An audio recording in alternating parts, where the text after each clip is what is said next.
Senators John McCAIN, Joe Lieberman, and Lindsey Graham all agree on one thing. Egypt is not just another Middle Eastern country. It is the heart and soul of the Arab world. Now, we caught up with the three U.S. senators at the 47th Annual Munich Security Conference. Senators, nice to see all of you. And on the way to come up here to talk to you, I picked up two newspapers in the lobby of the hotel. I can't read German, but I certainly recognize that picture as what's going on in Egypt. How serious is this? Well, it's of the utmost seriousness. In modern times, we haven't seen anything quite like that, and it certainly heralds a new day, which is going to require new policies towards this part of the world. As a matter of fact, to all parts of the world, because it won't be confined just to the Middle East. Senator Graham, how much has Egypt consumed the conference here in Munich? Have people talking about it? A lot, and the truth is, if you had predicted on Christmas Day that by Valentine's Day that Mubarak, the ruler of Egypt for 30 years, had announced that he was going to leave, that the president of Tunisia, who had been ruling that country for 30 years, that the president of Yemen said he's not going to stand for election, all that would happen by February the 14th. People would think you're crazy. The fast-paced change in this world is being fueled by Facebook, social networking, but Egypt to me is an opportunity for really a new start in the Mideast between us and the Arab people, the Egyptian people. The army is the key here. So I've got one simple message. If the Egyptian army is watching Fox News, make sure you do not lose the reputation you worked hard to earn among your people. You're the people, you're the group within Egypt that can hold the country together to create order out of chaos.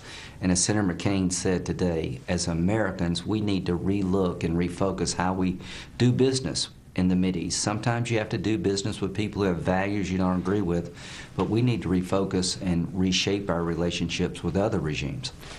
Yeah, it's really briefly. We're living through days of history here. And because nothing like this has ever happened in the Arab world before. I'm leaving out Iran because Iran is a Persian, not an Arab country. In the sense that in Tunisia and Egypt, we've now seen a popular uprising do what popular uprisings did post-Cold War in Ukraine and places like that. And my reaction is it's thrilling, but it's also unsettling. It's thrilling in the sense that the people of Egypt are out demanding their human rights. It's unsettling because we don't know where it's going to end. And I think we've just got to do everything we possibly can to make sure that it doesn't end with one small group, either in the government or in the protesters, controlling the next Egyptian government. The government of Egypt has to be selected by all the voters of Egypt in a free and fair election. Let me emphasize one thing. Egypt is not just another Middle Eastern country. Right. Egypt is the heart and soul of the Arab world. 1 out of every 4 people who live in this region are Egyptians. Now, I don't have to review with you the history of this country and the cultural and historical importance. So what that had happened in Tunisia is certainly a shaking event, a startling event. But what's happening in Egypt is without precedent, and we have to adjust to it. And yes, we will take some of the blame for not having pushed harder for human rights and democratization and freedom and all those things. But we now are presented with a situation where we're going to have to act very quickly. And the longer these demonstrations last, the more likely it is that a radical element will hijack what is really a spontaneous movement. You look at the pictures, and they're gripping. You watch the video on TV and you can't stop looking at it. But if you're sitting in, back home and you're trying to get food on the table and get your kids off to school or do their homework or whatever, why should people back home? I mean, other than sort of the higher moral issue like human rights, I mean, why should it really matter to them? I think after 9/11, people get it. People understand back home what happens when we disengage. What happened in Afghanistan when the Russians left and the Taliban filled the vacuum. What would happen in Egypt if the Muslim Brotherhood took over? What would the world be like if Israel is now completely surrounded by enemies, not people who are willing to tolerate the state of Israel? I'm in a very red conservative state. but people in South Carolina understand that the world is connected. But it is incumbent upon us to let people back home know that Afghanistan has been 9 and 10 years in the making, that we've lost over 1,000 troops, and it cost us $100 billion a year.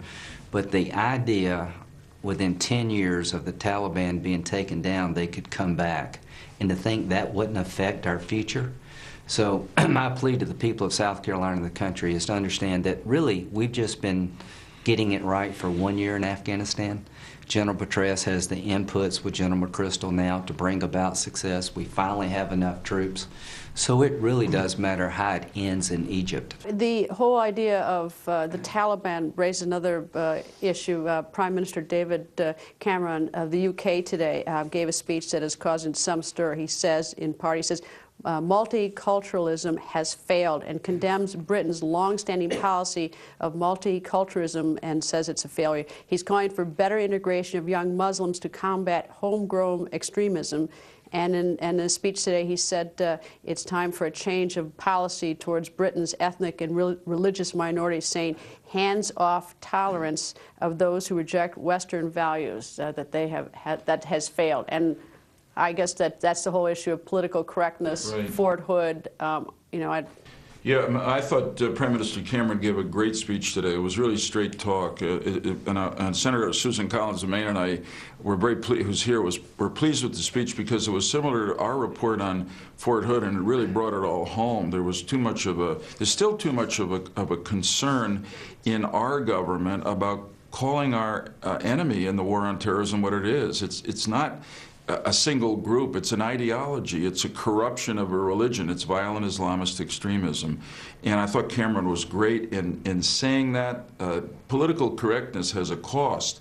At Fort Hood, it cost the lives of 13 Americans. And I think he's right. What we've got to start getting back to is what we've been much better at in the U.S. than, frankly, people have been over here in Europe, and that is building a community. Yes, you're an ethnic American, but the noun is American. You're an American, and you're part of a broader community, a broader family, and you never turn against it and become a homegrown terrorist. You know, that's a double-edged sword, too. There are certain human rights that we're going to pursue, and we're not going to spend our money in Afghanistan, Iraq, or any other place to have a rape trial disposed of in a tribal situation where you can get out of the rape charge if the father's willing to give a daughter.